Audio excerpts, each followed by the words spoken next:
మంచి ఫలితాలు సంప్రాప్తిస్తాయి. తదుపరి మేన్ రాశి. మేన్ రాశి వారికి ఈ వారం ఖర్చులు అధికంగా ఉంటాయి. పెట్టిన పెట్టుబడికి లాభాలు వస్తాయి. అలాగే ఖర్చులు కూడా రూపాయికి 20 రూపాయలు ఖర్చు అన్నట్టుగా ఉంటుంది.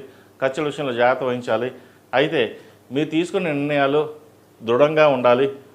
ఏదో గడిచిపోతుంది, ఎలాగే వెళ్ళిపోదాం, ఇలాగే ఉందాం అనే ధోరణి కాకుండా ఒక స్థిరమైన నిర్ణయం తీసుకుని ముందుకు వెళ్తారు. అలాగే ఉండాలి. లేకపోతే భవిష్యత్తులో ఫైనాన్స్ పరంగా ఇబ్బంది ఉండే అవకాశం కూడా గోచరిస్తుంది. వృత్తి ఉద్యోగాల్లో స్థానచలనం అనేది ఉంది. ఉద్యోగం మారాలనుకుంటారు. మారేటప్పుడు మంచి ఉద్యోగం బాగుందా లేదా, ఆ ఉద్యోగం స్థిరమైందా కాదా, ఎందుకంటే జీతం ఎక్కువగా ఉంటుంది, కంపెనీ ఏమో చిన్నగా ఉంటుంది. ఆ కంపెనీ మనకి సెట్ అవుతుందా లేదా, భవిష్యత్తులో కంపెనీ బాగుంటుందా లేదా అనే ప్రతి దాన్ని ఆలోచించుకుని నిర్ణయం తీసుకోవాలి. లేకపోతే ఇబ్బంది పడతారు. ఇది వీరికి ఏలినాడ్సే నడుస్తుంది కాబట్టి కొంతవరకు బాగున్నప్పటికీ ఫైనాన్స్ పరంగా, కెరియర్ పరంగా, ఎడ్యుకేషన్ పరంగా, ముఖ్యంగా జీవిత భాగస్వామితో విభేదాలు రాకుండా మాట లేకుండా చూసుకోవడం చెప్పదగిన సూచన. అలాగే వ్యాపారస్తులకు వ్యాపార పరంగా ఇబ్బంది ఉన్నా కూడా ఈ వారం సమస్య పోతుంది. మంచి అవకాశాలు కలిసి వస్తాయి. రొటేషన్స్ బాగుంటుంది. రొటేషన్తో పాటు ఖర్చులు కూడా అలాగే ఉంటుంది. నూతన వ్యాపారం ప్రారంభిద్దామా అన్న యోచన కూడా వస్తుంది. ఉన్న వ్యాపారంలో ఎంతకాలం ఇలా సాగిస్తుంటాం, లాభాలు అలా అంతంత మాత్రంగా ఉంది, నష్టాలు మటుకి అలాగే ఉంటుంది, ఇది చేయడం కంటే మానేయడం బెటర్ అనే ఒక ఉద్దేశానికి వస్తారు. అయితే ఏలినాడ్సన్ ప్రభావం వల్ల ఎత్తు పొలాలనేవి ఏర్పడుతుంటుంది. శని ధర్మబద్ధుడు, ధర్మానికి ప్రతీకగా ఉంటారు కాబట్టి ఆయన్ని అనుసరించి ప్రతిరోజు శని స్తోత్రాన్ని పఠించి ఆ పరమేశ్వరుడికి ఒక 108 సార్లు నామస్మరణ చేస్తే కొంతవరకు మంచి ఫలితాలు ఉంటాయి. అయితే మీరు చేసే ఆలోచన ఏదైతే ఉందో ప్రణాళికబద్ధంగా వెళ్ళండి. ఒకసారి ఏ నర్సంలో నిదానంగా చేద్దాంలే, రేపు చేద్దాం, ఎల్లుండి చేద్దాం అనే ఆలోచన కూడా వస్తుంటాయి. ఎప్పటికప్పుడు పూర్తి చేసి ముందుకు వెళ్ళడం అని చెప్పదగినది.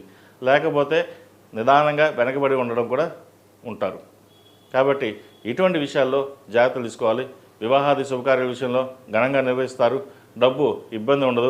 ఆపత్కర పరిస్థితుల్లో మీకు రావాల్సిన ధనం చేతికి అందుతుంది. ఎప్పటి నుంచో కొనుగోలు చేద్దామన్నా లేదా అమ్ముదామన్న భూమి ఈ వారం అమ్ముడయ్యే అవకాశం గోచరిస్తోంది. అలాగే ఈ రాశిలో జన్మించిన విద్యార్థులకు కాలం అనుకూలంగా ఉంది. అయితే విద్యార్థులు ముఖ్యంగా ఎడ్యుకేషన్ మీద శ్రద్ధ వహించాలి. శ్రద్ధ తగ్గి ఉంటుంది. పెద్దల మీద గౌరవం తగ్గి ఉంటుంది. ఫ్రెండ్స్ ఎక్కువ అవడం వల్ల, వాళ్ళ సావాసాలు ఎక్కువ అవడం వల్ల కొన్ని మార్పులు ఎక్కువగా చోటు చేసుకుంటాయి. పెద్దవాళ్ళు చెప్పిన మాట మనకేంటి, మనం ఇండివిజువల్గా చూసుకోలేమా, వాళ్ళు మనం చెప్పేదేంటి, వీళ్ళు మనం చెప్పేదేంటి, మన ఫ్రెండ్స్ ఉన్నారు అనే ధోరణి ఎక్కువ ఉంటుంది వీరికి. ఇటువంటి ధోరణి నుంచి బయటకు వచ్చి ప్రాక్టికల్గా మన వాళ్ళు పెద్దవాళ్ళు ఎంత కష్టపడి సంపాదించి మనం చదివిస్తున్నారు అనే ఒక ధోరణితో మీరు ఉండాలి.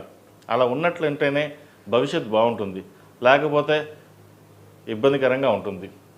4 ఏళ్ళు చదివితే 40 ఏళ్ళు సుఖపడతారు. లేదా 4 ఏళ్ళు సుఖపడండి, 40 ఏళ్ళు కష్టపడతారు. అది ఏం చేయాలో మీరే నిర్ణయించుకోండి. ఎందుకంటే ఎడ్యుకేషన్ పరంగా ఎప్పుడైతే మనం డిస్టర్బెన్స్ చేసుకుంటామో కెరియర్ పరంగా ఇబ్బంది ఉంటుంది. అది చాలామందికి ఇప్పుడున్న విద్యార్థులు కావచ్చు, యువతలు కావచ్చు, ఎవరికి అర్థం కాదు. అది ఒక స్టేజ్కి వచ్చాక వాళ్ళకి అప్పుడు అర్థమవుతుంది. కాబట్టి భవిష్యత్తును దృష్టిలో ఉంచుకునే చెబుతున్నాను. దీని ద్వారా మంచి ఫలితాలు ఉంటాయి. చక్కగా చదువుకోండి. చదువుని అశ్రద్ధ చేయకండి. ప్రతిరోజు మేధా దక్షిణామూర్తి స్తోత్రాన్ని పఠించండి. మేధా దక్షిణామూర్తి రూపం వెళ్ళవేయడం చెప్పదగిన సూచన. ఈ రాష్ట్రంలో నిర్మించిన స్త్రీలకు వృత్తి ఉద్యోగాల పరంగా, వ్యాపార పరంగా సానుకూలమైన పరిస్థితులు గోచరిస్తున్నప్పటికీ మీరు అనుకున్న పనులు కొన్ని ఆగడం కానీ లేదా వెనక్కి వెళ్ళడం కానీ జరుగుతుంటుంది. మీరు ఎంతో అభిమానించే మీ వాళ్ళే మోసం చేసే అవకాశం కూడా లేకపోలేదు. వ్యాపార పరంగా ప్రతి ఒక్కటి క్షుణ్ణంగా పరిశీలించుకుని ముందుకెళ్ళడం చెప్పదగినది. అందరూ మన వాళ్ళే, మనల్ని మోసం చేయరు అని చెప్పి వాళ్ళకి మన సర్వస్వం వాళ్ళ చేతిలో పెడతారు. ఏవైతే ఉన్నాయో హక్కులు కావచ్చు, సంతకాలు కావచ్చు, ఏదైనా పెడతారు. తర్వాత వాళ్ళు మోసం చేసి వెళ్ళిపోవడం జరుగుతుంది. సో అటువంటి బాధపడే కంటే కొన్ని వ్యవహారాలు, కొన్ని విషయాలు ఎక్కడ ఉంచాలో అక్కడ ఉంచడం చెప్పదగినది.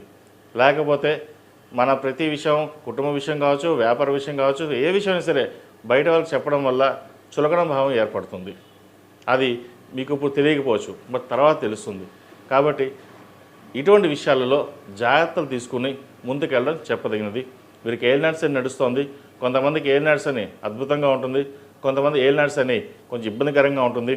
ప్రస్తుతం ఏలినాడ్స్ అని మెయిన్ రాశిలో సంచారం చేస్తున్నారు. కుటుంబ కలహాలు కావచ్చు, పెద్దల పట్ల అగౌరవంగా మర్యాదగా మాట్లాడడం కానీ, అలాగే వచ్చిన ధనం వెనక్కి వెళ్ళడం లేదా వ్యాపారంలో నష్టం, ఇటువంటి కొన్ని ఇబ్బందికరమైన వాతావరణంలో చోటు చేసుకునే అవకాశాలు గోచరిస్తుంది. ఇటువంటి విషయాల్లో జాగ్రత్త పడండి. అలాగే ఈ రాశివారు ఏలినాడ్స్ అని నడుస్తుంది కాబట్టి 8 శనివారాలు శనికి తైలాభిషేకం చేసి అఘోర పశుపత హోమం చేయించండి. అలాగే కాలభైరవ రూపుని మెల్ల వేసుకోండి. నరదిచ్చి అధికంగా ఉంది.